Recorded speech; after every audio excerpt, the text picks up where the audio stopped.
Can you believe it? Just such a small bookstore. The owner casually took out a book. It is enough to overturn the whole hunter community and the power structure on which it relies for survival. Originally, the owner's name is Leland. He was originally a PhD student in folk customs at a certain university. He wants to own all the books in the world. He is willing to never return to Earth in exchange. He made a deal with Dark God. He ice-skied to a city called Nokim. Become the owner of this bookstore. Just now Leland looked at the heavy rain outside, thinking that today is probably another day without customers. However, he still flipped the sign on the door to open. Although the bookstore in this kind of weather, there will not be many customers for sure. But in case someone forgets to bring an umbrella in the rain, it would be just the right place for taking shelter. Then he turned on the warm light bulb and started making tea. On the other side, a woman was encountering an ambush in the heavy rain. She pulled out a long blade in a split second as she turned around, severed an arm of one person. Suddenly her hand turned into a claw. She crossed her hands and directly twisted the neck of the person in her arms. After dealing with the two individuals, she casually tossed the bodies aside, walked out of the alley. However, her condition was not very good at this time, because her body temperature was continuously rising. Under the washing of the heavy rain, she actually vomited a mouthful of blood. It seems that 3 or 4 of her ribs are also broken. But these are not a big problem. With such injuries, she can fully recover in just 1 hour. Now she needs time. Suddenly, a bookstore appeared in front of her. In this kind of weather, so many shops, only this bookstore is still open. No matter if this is a coincidence or a trap, she has no time to think about it now. She must first strive to obtain enough time to hide. So she pushed open the door of the bookstore. And at that moment, Leland also looked up. Smiling, he said, "Welcome." And after a moment of observation, he said, "It was worth waiting for so long.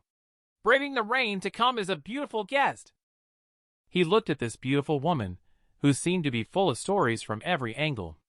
So he decided to make the most of his sales skills. He also handed her a hot towel that he had prepared in advance. The woman heard him say that she had been waiting for so long, and that he happened to have exactly what she needed. A regular bookstore wouldn't be so well prepared. This couldn't possibly be a coincidence. It must have been planned in advance. This owner must know something. She hesitantly took the hot towel and started wiping her face, thinking to herself, which faction does he belong to? Arcane Tower? Cult of Truth? Still the meeting person of Night of Pokies. In short, this guy? Definitely not just an ordinary bookstore owner. So she asked tentatively, "You just said you were waiting for me." Leland replied with a kind smile. "Yes. Sometimes fate works in mysterious ways, bringing two strangers together." He then pointed outside and said, "You seem to have encountered some tricky trouble. Although the phrase encountering trouble itself doesn't really mean anything. But just like the opening line of a charlatan, it always seems like I'm about to encounter a disaster when I see you." When customers start relating to themselves and begin to complain, his opportunity has arrived. This is the first step of psychological suggestion that he wants to take. The woman listened to what he said and couldn't help but break out in a cold sweat. Then she whispered, "Yes, I encountered a troublesome issue that made me irritated." Troublesome indeed. If my guess is correct, it's trouble in interpersonal relationships, right? Yes, this is Leland's second step of vague wording. This is a common technique used by scammers. They always speak in a relatively vague manner to leave room for both themselves and the other party. The woman felt a little confused when she heard him say that. She thought he knew everything. At this point, Leland successfully took advantage of the situation and invited her to sit down and talk. The woman's heart sank at this point, because just 20 minutes ago, there was a rebellion against her within the organization. It's impossible for outsiders to know about it in such a short time. Could this person in front of her have been in control of the situation from the beginning? She then lowered her head and said, I have been betrayed. Upon hearing the woman had been betrayed, Leland raised an eyebrow, somewhat surprised. He sighed inwardly that it was so cliché, but cliché enough to take advantage of. Shouldn't it be more appropriate to address the issue at hand? Subsequently, Leland began the third step of targeted advice. He suggested that she could fight fire with fire, an eye for an eye. Because Leland believes that one must not show mercy when dealing with a scumbag. He smiled as he looked at the woman, who seemed to be lost in thought, and said, I think you may need this book. Then he handed her his own copy of Confessions. The woman took it and looked at it. On the book cover, it surprisingly read Blood and Beasts. She had definitely read a lot of books, but she had never heard of this book title before. However, she was scared the moment she opened the book. Among the pages, ancient words were densely arranged. In just a moment, she felt like she was enveloped in a sea of blood. This was forbidden knowledge. After finishing the book, the woman's face turned ashen in an instant, trembling all over. The horrifying and nauseating knowledge contained within shook her to the core. She hurriedly closed the book, trying hard to calm herself down. But the knowledge from the book seemed to have branded itself in her mind. The beastification, drawing power from the blood, controlling with blood. The hunters, deriving their power from dream beasts by injecting the dangerous blood of filth. The higher the concentration of the blood of filth, the stronger the power of the hunter becomes. The anomalies of beastification also become more profound, ultimately leading to a fatal outcome. However, in this book, there is actually a method to control the blood of filth. This is enough to overthrow the power system that the entire hunter community relies on for survival. Is this what you want me to do? The woman trembled. Yes, I need you to do this. You must do this. It's not about repentance, but facing yourself honestly. Leland was thinking about the woman who had just had a breakup. Even if she appears strong on the outside, her heart is still sensitive and full of sorrow. He only said a few comforting words and recommended a good book. She felt like she was going to cry. So he decided to use the original text from the book to boost the other person's confidence. He then began to read aloud to himself. The trumpet of the doomsday judgment. Whoever wants to blow it, let them blow it. I took the book in my hand and stood before the supreme judge. I will proclaim loudly. This is what I have done, what I have thought, and how I have lived. I have spoken out equally candidly about good and evil. Everyone has the most primal beastly desires. Isn't that right? Confront it, believe me, you will be reborn. Here. Leland's fourth step of decisive conclusion is completed. At this moment, Leland picked up the teacup and said, Cheers to a brand new tomorrow. After hearing these words, the woman also smiled and said, Thank you for your guidance. I will follow your teachings. Then she took the teacup from Leland's hand. Then she drank it all in one gulp. But this scared Leland. What he had just handed over was boiling water. He just wanted to warm her stomach. But she looks fine. Could this be the legendary innate talent? The woman was betrayed by the hunter organization internally. Leland mistakenly thought she was deceived by the scumbag. He casually handed her a copy of Confessions. However, he did not expect the woman's reaction upon seeing this book. She was actually so frightened that she almost cried. Turns out that the Confessions that Leland just handed over was just an ordinary book in his eyes. But when the book ended up in the woman's hands, the cover transformed into Blood and Beasts. The content of the book is more than enough to subvert the power structure on which the entire hunter community relies for survival. He just doesn't know it himself. Shortly after, Leland handed the borrowing card to the woman. The woman swallowed nervously upon seeing this. She signed her name. The tenant, Jane Leland, found the name somewhat familiar. He remembered that famous tycoon Zeke involved in the underground development of the downtown resources. His only daughter seemed to be called by that name. It looks like this is a big fish. Maybe I can earn enough money to renovate the storefront from her. But Leland still said to her, The loan period is 1 month, a maximum extension of 7 days. The rain is heavy. I will lend you this umbrella as well. Remember to bring back the umbrella when returning the book. Jane took the umbrella. She then cautiously said to Leland, I wonder if I can get to know you a little better. Leland was a bit surprised to hear her say that. He thought he hadn't flirted just now, right? But he still gave a professional smile. My name is Leland. Just a regular guy, but also a bookstore owner who helps musicians. Jane saw that the other party was unwilling to reveal their true identity. She had no intention of asking further questions. Then the two said goodnight to each other. Jane walked out of the bookstore, but her mind was constantly thinking about what Leland had just said. Scary guy. Did he mean for me to deal with a traitor within the deadline and then meet up with him? Suddenly, she pressed the trigger on the cane. She became fully alert. An old man holding an umbrella approached from the opposite direction, hunched over as he walked slowly in the rain. He held a book in his hand. At this moment, Jane had already stopped in her tracks. But the old man walking towards her did not stop his pace. The two of them brushed past each other.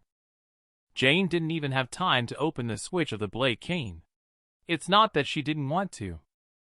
It's because under the invisible pressure from this old man, she couldn't even move her fingers. The old man paused briefly beside her. He looked at the book in her hand with a hint of surprise in his eyes. He muttered softly, To think it's this book. You're a lucky little one. His voice was hoarse and unpleasant. Under the umbrella, half of his face was revealed, covered by the pitch-black iron face mask. He only revealed a pair of dark green eyes, sinister and snake-like. Jane was so scared that she broke out in a cold sweat. She only had time to move closer to the book old man was holding with the corner of her eye. The name of the book is Void Annihilation. Old man had already passed by her and headed towards the dimly lit bookstore. Jane heaved a sigh of relief at the sight. She turned around. Faint voices came from the bookstore as the door was slowly closed. Welcome. So it's Danny. Are you here to return the book? Old man smiled when he heard him say so, although you say it is an affectionate term of address. But I always feel something is off. Can you call me by my name? Leland. Of course. Mr. Daniel. Do you have new guests again? The frequently referenced books are all borrowed out. I just feel that book is suitable for her now. By the way, this is the book I borrowed from you last time. I knew it. Old people like you shouldn't read such books. It might make you feel dizzy and uncomfortable. Don't you believe me? I am sorry. I realized the content of this book after reading it. It's indeed too profound. It's like a complete and vast world in itself. From birth to death, from coming into existence to passing away. With my limited knowledge, it's hard to imagine how someone could write such a monumental work. What a truly great figure it must be. Of course, that was a deceased great person. A great person indeed. No wonder. The voices inside the house gradually fade away. At this moment, Jane finally realized the true identity of the old man she had just met. Indeed, she was right. That person was the faceless man Frank of the Black Scales, while Daniel was the dark wizard at the devastating level.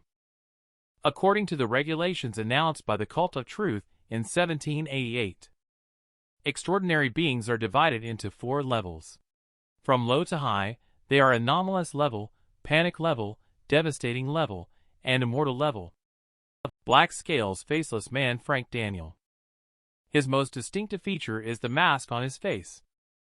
Also, his dark green snake pupils caused by his serpent-human hybrid lineage. Daniel's name, although only marked as missing, with 2 notes in the Arcane Tower bounty. But his devastating level has remained unchanged. He once fought against one of the 10 Radiant Knights of the Arcane Tower, destroyed an area of nearly 10,000 kilometers, earned the title of Devastating Level. There are fewer than 10 extraordinary beings at the devastating level in the upper district of Nokum City. Even in the whole Azir, there are less than 100. A cruel dark wizard, who has long since disappeared, actually appeared here. He was chatting and laughing with a young man. Jane took a deep breath. She hurriedly left, her heart increasingly convinced. The owner of this bookstore is definitely a powerful dark wizard. At least, he is of the same devastating level as Daniel. It seems that this time she has really gotten involved with someone extraordinary. The old man is Frank Daniel, the faceless man of the black scales. He is a dark wizard of devastating level. But what about him now? But he was viewed by the small bookstore owner as a pitiful elderly person living alone. It turned out to be 2 years ago. When Daniel first came to the bookstore, Leland could tell from his clothing that he should not lack money. He also deliberately covered his face. His demeanor was quite aloof. However, Daniel's purpose for coming this time was to inquire whether the bookstore recycles old books. He also mentioned that he has some old books with some age to them, which should have some collectible value. Leland heard him say this, and stated that this does indeed fall within the scope of the store's business. He asked him to wait for a moment. Later, Leland brought Daniel a cup of black tea. Then he began to read this book that Daniel brought.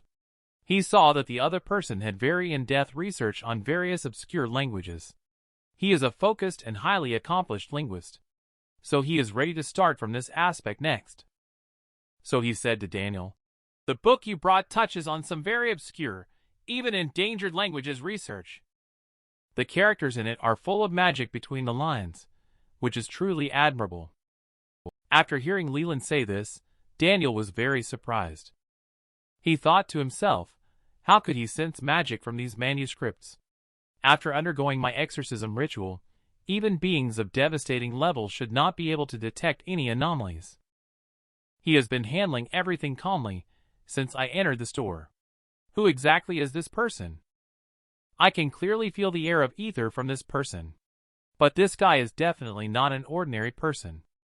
Daniel certainly can't feel it, because Leland really is just an ordinary person.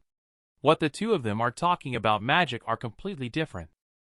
But Leland seems to have done a lot of research in the field of languages. So he casually recommended a dialect book to him. This is called the Demon's Language. It's one of the most difficult dialects to understand in Huaxia. He didn't believe that the other party could understand it.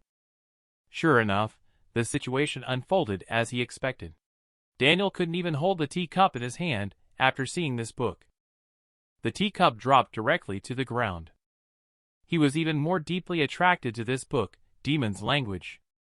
He exclaimed that this is the real demon. Leland knew from his appearance that this deal had succeeded. He was overjoyed in his heart.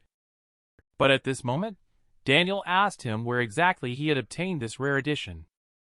Upon hearing this question from Daniel, Leland was momentarily at a loss for words. He couldn't possibly tell the truth. There is no Huaxia here. Then he could only say so. It comes from a splendid and brilliant ancient civilization. This is one of the languages passed down on that land. It is a pity that I will never be able to set foot there again. Daniel listened. Ancient and glorious. Lost civilization. And the nostalgic tone. His past has deep connections with that ancient civilization. Just the scaled claw alone is so terrifying. What an unfathomable great civilization this is. What a terrifying existence he is after all. At this moment, Leland interrupted his thoughts and asked how he should be addressed. After witnessing the profoundness of Leland, Daniel humbly responded, "I am Frank Daniel. My identity is not worth mentioning. Please forgive my indiscretion. May I ask for your name, sir?" "My name is Leland, just a regular bookstore owner. You don't have to be so polite, Danny." The bookstore owner casually took out a dialect book. It was unexpectedly called Demon's Language by the dark wizard Daniel. This time he returned the book. It was to thank Leland for lending him this Demon's Language book 2 years ago, which gave him a new direction. But he needs more clues about similar language literature. Leland walked to the counter and wrote, "Returned," on the borrowing card. In his mind, he thought, calling a serious book Demon's Language is truly a scholarly kind of dry humor. He then asked, "So this time, do you want to borrow books of the same genre?" "Yes, the last book was too difficult. It seems to be part of a whole language. It delves deeply into cultural norms and beliefs. I need a better understanding of its meanings." "Let me take a look. Please wait a moment." Leland nodded and thought for a moment. He turned around and started searching on the bookshelf. Danny, sitting on the chair, couldn't help but sigh. Leland remains as selfless and generous as ever. During the time Leland was searching for the book, Danny looked at the heavy rain outside the window, lost in memories. 2 years ago, he suffered a defeat and fled in a sorry state after a battle with Joseph. That was when he was most lost on the road. He received guidance from Leland in this bookstore.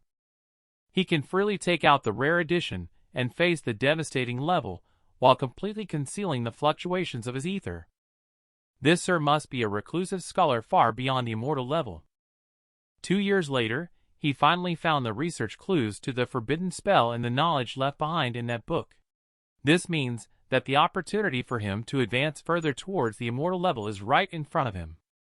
And all of this is thanks to this scholarly and knowledgeable individual. On the other side, Leland found his own work in the search. Rituals and customs sparked an idea in his mind suddenly. He then walked towards Danny holding the book. Then he solemnly handed out the book, cleared his throat, and said, "Although it may seem presumptuous, I unexpectedly feel that this book suits you." Danny was full of question marks upon hearing him say that. But Leland quickly provided an explanation. "To be honest, I am quite confident in my research in this area." Danny was a bit puzzled by his humble behavior. But when he followed his gaze downward, he understood. The book title is The Rituals of the Corpse-Eating Cult by author Leland. Seeing this, Danny instantly widened her eyes. Then he shockingly pounded the table and asked, "Is this written by you?" "My humble creation." Ashamed. Danny was a bit surprised to hear Leland say that. The bookstore owner. He casually handed his own written book to Dark Wizard Daniel, who unexpectedly received the book into his hands. The original, Rituals and Customs, turned into The Rituals of the Corpse-Eating Cult, which gave Danny quite a fright. In the region of Azir, there are the Cult of Truth, which worships knowledge, and the Dome Church, which worships the moon, and the Plague Church, which worships the mist of the Great Walls. This is the current knowledge of the 3 large mainstream faiths that he knows. However, the corpse-eating cult. This is a name he has never heard of. And this evil aura. The writer is also not a good person. Could it be that he wants to create faith? Thinking of this, Danny asked cautiously, "Is this your field of research? Is it about rituals?" "Yes, this is a part of my research topic. It has also changed my destiny." "Forget it. This is a long time ago." Danny had changed his destiny a long time ago. Suddenly, he had a bold guess in his heart. So that's the case. A scholar studying taboo subjects, yet possessing great power. Perhaps this is the reason why Leland hides from the world. At this moment, he noticed this book. It seemed to be handbound. Leland nodded. There were some accidents at that time. I didn't have time to announce it, so I just kept this self-printed copy. Speaking of this, Leland remembered. If it weren't for Ice Guy, based on these 6 books on folk customs, he must be able to get the title of associate professor in some way. At the thought of this, he couldn't help but clench his fists. But the next second, he still smiled and said, "Since you get along well with Danny, I'll lend you this book. Of course, if you don't trust me, I can recommend something else for you." Danny was surprised to hear that Leland was going to lend him such a precious unique copy, especially an unpublished experimental work. He felt incredibly grateful and said, "Thank you for your generosity. It's an honor to read your work. But you've entrusted such an important unique copy to an old man like me. This really makes me somewhat uneasy." However, what he actually has in mind is that he thinks Leland is entrusting him with an unpublished experimental work for research, as if he is being treated as an experiment. Upon hearing him say that, Leland couldn't help but sigh and think that Danny is really generous. He was clearly very interested before, but after finding out it's a unique copy, he felt embarrassed to borrow it. Let me dispel this concern on his behalf. He then patted Danny on the shoulder and said, "What's there to be uneasy about? Danny, I believe you can add more value to this book. It's only when seen by others that my research becomes valuable. As for the unique copy, it is no longer important to me. Nowadays, I already have a whole forest, and I can replicate a book at any time. Knowledge in my mind cannot be stolen. Only fame and fortune can be stolen. And fame and fortune are actually the most useless things to me." "Understood. Danny, you take it. This is my final word." Danny looked into his meaningful eyes. He expressed understanding. "Thank you for your guidance." But in his heart, he was thinking, "Fame and fortune" means warning himself. Don't reveal any information to others, right? Later, Leland added, "However, on second thought, if you think it's good, I'm more than happy for you to recommend it to others." Upon hearing that, Danny indicated that he understood and would certainly do his best. He thought to himself, "It seems that this is the price Leland needs me to pay. I hope to help promote his work. I cannot expose the identity of the owner, and must still spread the content of this book. It seems that I will have to thoroughly study the content of this book first, and then verbally retell it. I must be extremely cautious." However, before he left, Danny took out a gargoyle from the space and placed it on the counter, saying, "Thank you for all your guidance. This is a small token of my appreciation. I hope you won't refuse." He saw Leland looking at him. Danny expressed again, "This is not a very valuable thing. It is far from enough compared to your help to me. But please accept my heartfelt gratitude." Although Danny said that, this gargoyle is actually his graduation work from teacher back then. His teacher's evaluation of him at that time was, "You have impressive magic resistance and a sturdy skin. Your claws are extremely sharp. You can automatically detect killing intent. Your combat skills are in no way inferior to those of a panic-level warrior." Leland admires the exquisite craftsmanship of the gargoyle. It looks so lifelike. His thoughtfulness is priceless, regardless of the cost.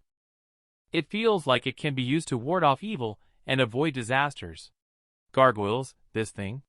Its function should be similar to a stone guardian. Since it's Danny's thoughtful gift, I'll accept this local specialty. Leland puts the gargoyle on the counter and praises, "A very exquisite artwork. It suits my taste perfectly. I look forward to what gift you will bring next time." Hearing Leland's evaluation of the artwork, Danny feels somewhat disappointed. But he also feels that it should be so. After all, this is just a gargoyle at the panic level. For someone like Leland, the value of a random book alone is enough to offset millions of gargoyles. Indeed, Leland is still so kind. This is another way of expressing praise, taking care of his mindset. Then, he turned around and said, "I have to go now. Next time, I will make sure to prepare a gift that satisfies you. It must be a grand gift that Divine will highly value." Leland smiled and said, "I'm looking forward to it. Welcome back next time." The water stain on the desktop is slowly moving and gradually forming into words. "Long time no see." Leland stood up abruptly at the sight. A familiar feeling suddenly surged up, just like when he arrived at the bookstore 3 years ago. At that moment, he instantly understood. The mastermind who sent him to the other world back then has reappeared after 3 years. Leland calmed down, took a deep breath. He sat back down and said, "It has been a long time indeed. Now you have appeared again. Have you finally figured out what price I should pay? Just tell me, what do you want me to do?" Leland's confidence in speaking comes from his feeling. After all, this unknown entity helped him fulfill his wishes. Their attitude is also very gentle, so they should belong to the category of benevolent spirits like the magic lamp. The price they ask for shouldn't be too outrageous. However, at this moment, he was surprised to see the water stains transforming. "You have already done it. I awake because of this. He sees it here. Leland asked tentatively. Is it because I just had Danny recommend my book to someone else? So this is what you want me to do? The price I need to pay is to have others recommend and promote the book I wrote? This will benefit you. Yes. That's totally fine. I will do my best. After Leland said this sentence, the water stain on the counter vanished in the blink of an eye. It was as if nothing had happened there. After leaving the bookstore, Danny's figure disappeared in the rain shortly. A person emerged from the dim alley with eagle-like eyes, staring intently at where Danny had disappeared. Then, he took out his phone and made a call. This is Jack reporting. At 23, Nokem Street. I found the trace of the faceless man Daniel from Black Scales. He seems to be involved in the internal conflict of the hunters. Also, he stayed at a bookstore for about an hour. Very suspicious. I suspect that this bookstore may be a secret hideout for the Dark Wizards. Your intelligence is very important. I will organize it and report to Teacher Joseph. You come back first to explain in detail. Understood. When he finished saying this sentence, Danny had already appeared behind him. The audacity of Danny, he wasted no time waiting for Scout's reaction. Danny had already taken the initiative. He pressed his hand against his face. With just a swish, Scout was instantly killed. The person on the other end of the phone also sensed the abnormality on this side. But she still asked with effort what had happened. Danny directly smashed the phone with a kick. Then he said, "Daring to peek into Sir's residence. Death is deserved." The old man is one of the 10 radiant knights of the former Arcane Tower, Joseph. Although he is retired to the intelligence agency, he still holds a very high position. However, today he is personally taking action. And his target is the ordinary bookstore owner Leland. It turns out it was just now his disciple Claude. He came to report the latest situation to him. The scout responsible for tracking Hunter's movements was killed on street number 23. According to his report, he discovered Daniel's whereabouts before he died. Who are you talking about? Joseph heard this name. His face suddenly turned serious, with a glint of sharpness in his eyes. Frank Daniel Black Scales is a faceless man of devastating level, a dark wizard. He disappeared without a trace after the Battle of White Mountain 2 years ago. He is currently on our wanted list. We didn't expect him to really survive. Only you have been steadfast in believing that he is still alive these past 2 years. Joseph heard his report and sneered. No one understands the habits of this vermin better than I do. He finally crawled out of the sewer. Looking at his metal prosthesis, Joseph couldn't help but think of the battle 2 years ago. In that battle, he lost his right arm. However, at the same time, he hit Daniel in nearly half of his body. Many people thought Daniel was dead. But he didn't think so. He always believed that Daniel was still alive. Then he whispered, I didn't expect he'd be so clueless under pressure.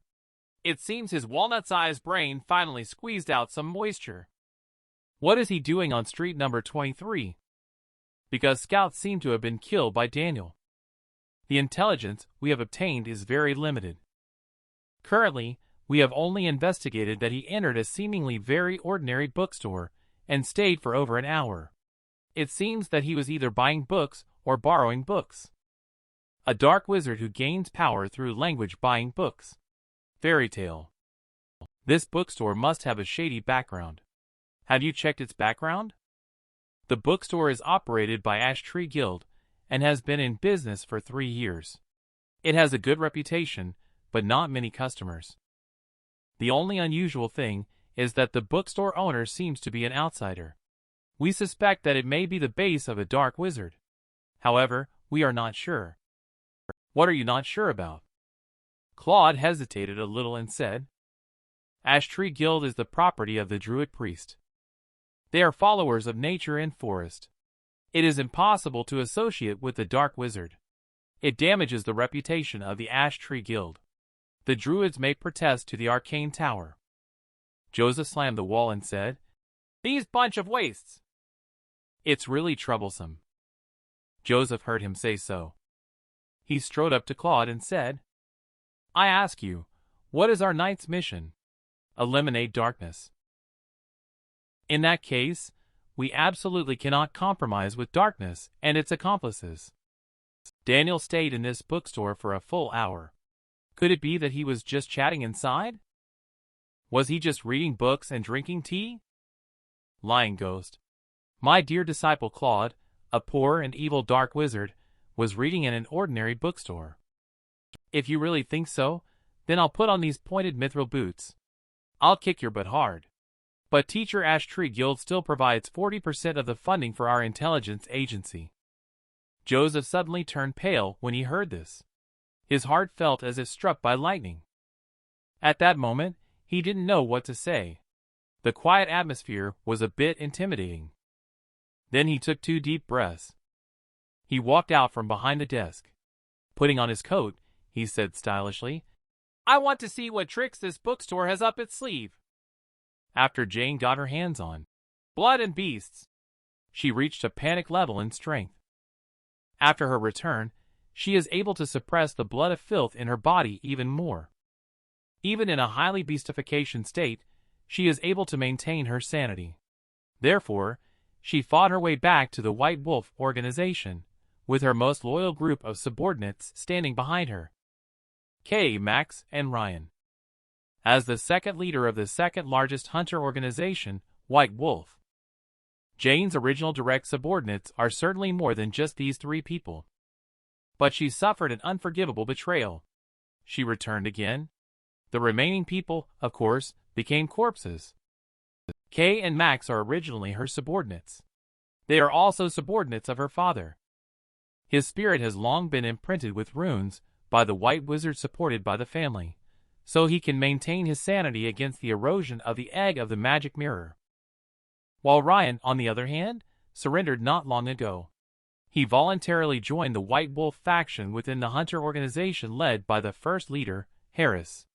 As for the reason for his surrender, it is also very simple.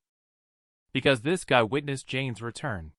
The beastification state during the battle, cruel methods, and determination for revenge. And the pile of bodies behind her.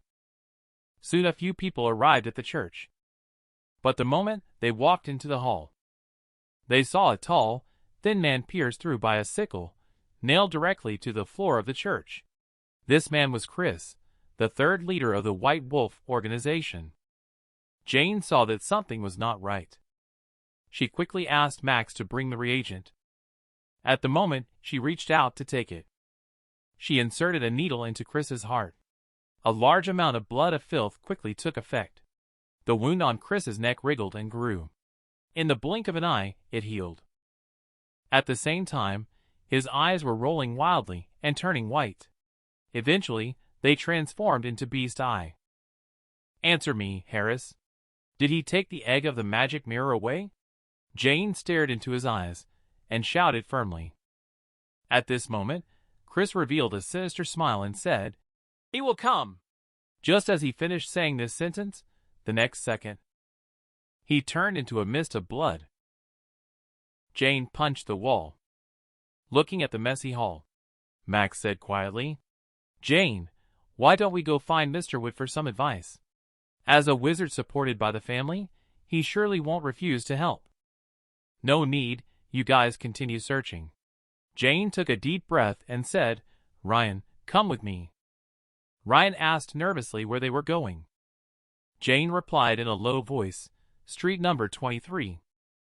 Leland looked at the pouring rain outside, thinking about today. It seemed like another day without any business.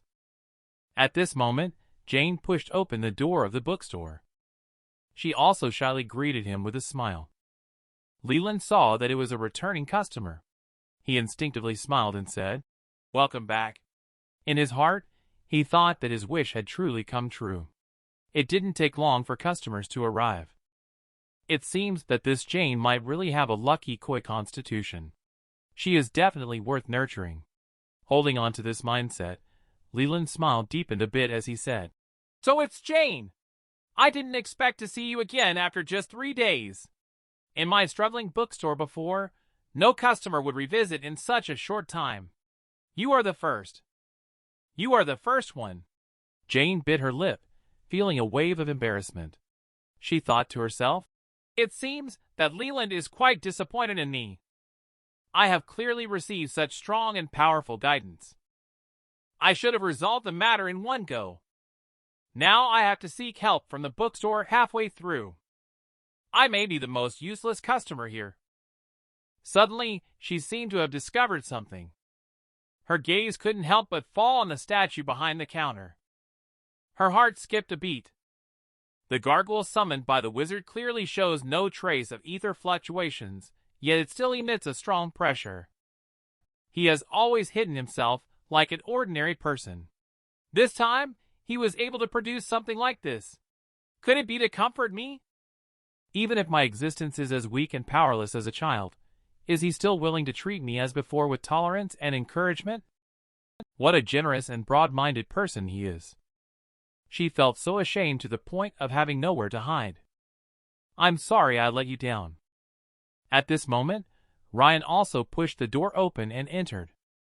He looked around with a hint of puzzled expression and said, there is an ordinary person in the bookstore. Leland saw someone coming in. He was somewhat pleasantly surprised. She even brought someone along. So he asked Jane, who is this? Jane pointed to Ryan and replied, this is my subordinate. He is absolutely loyal. Please rest assured. Leland listened to her and thought, poor thing. This child has been hurt by a scumbag and now his shadows. Even introductions come with a loyalty label. Wait. If she has already retaliated against that scumbag as I suggested, tit for tat, eye for an eye, then she shouldn't be lacking self-confidence like this now, right? And she just said something that disappointed you. Leland glanced at Jane and indeed saw a look of shame in her eyes. His face immediately turned serious as he said, you have failed. Jane thought to herself. So she spoke softly. Yes, I have failed. He escaped. At present, his whereabouts are still unknown. I have already sent people to search.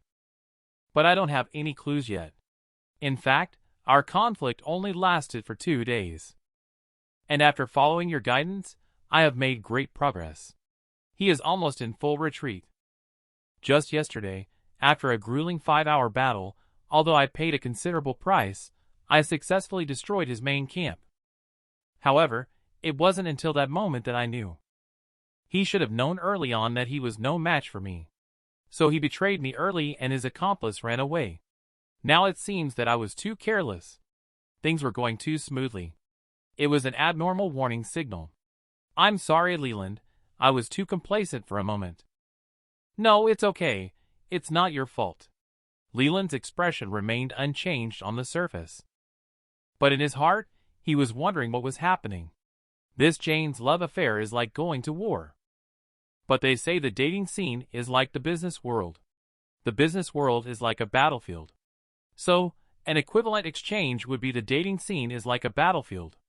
This Jane is probably used to using some business terms. So, her descriptions might sound a bit strange as a result. That's right. This makes it easier to understand. She means to say, she had a 3-day fling with that scumbag, but it wasn't until the end that Jane realized this cunning scumbag. He had actually planned his escape route long ago. He had long prepared to throw his partners under the bus to divert attention. He fled with the money swindled from Jane. I see. Leland nodded in understanding.